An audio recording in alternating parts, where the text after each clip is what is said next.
Alors, les premières qui vont venir s'adresser à vous, ce sont des personnes qui nous soutiennent depuis le début. Vous l'avez vu tout à l'heure, la majorité des électrochocs sont administrés à des femmes.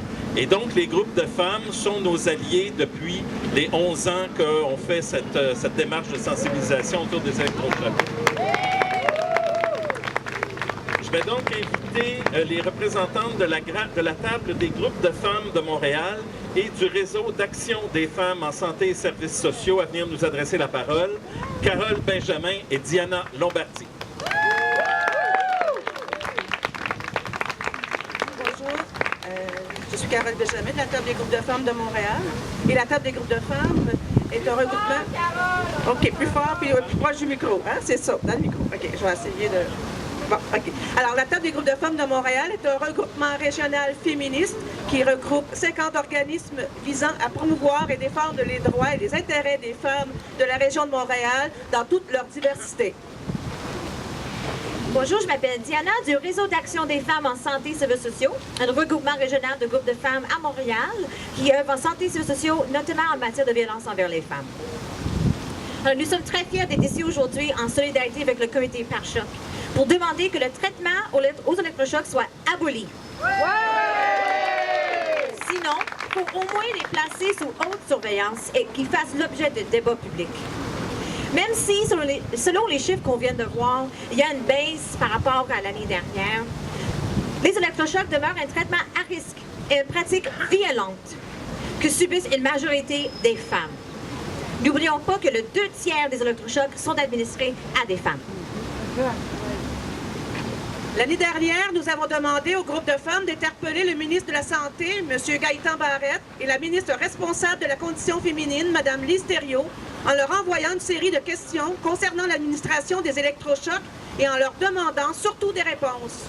Il y a eu 50 groupes locaux et régionaux provenant de 15 régions du Québec et 8 groupes nationaux qui ont participé à cette action. Mais nous n'avons pas eu de réponse des ministres. Donc, la semaine prochaine, on a l'intention de les relancer et de leur demander des réponses.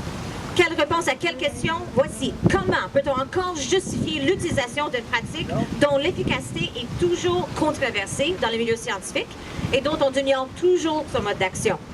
Ce qu'on veut dire, c'est qu'on ne sait pas pourquoi et comment agissent ces électrochocs pour obtenir des soi-disant résultats. Pourquoi les femmes âgées de 65 ans et plus sont-elles plus susceptibles de subir cette intervention? Pourquoi?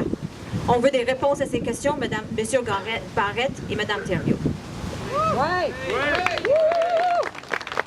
Dans notre société, l'égalité est encore loin d'être atteinte et les différentes formes d'oppression que subissent les femmes existent toujours.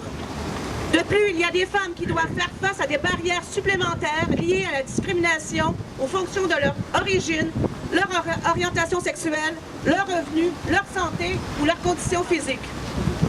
C'est en améliorant les conditions sociales et économiques des personnes qu'on peut améliorer leur santé.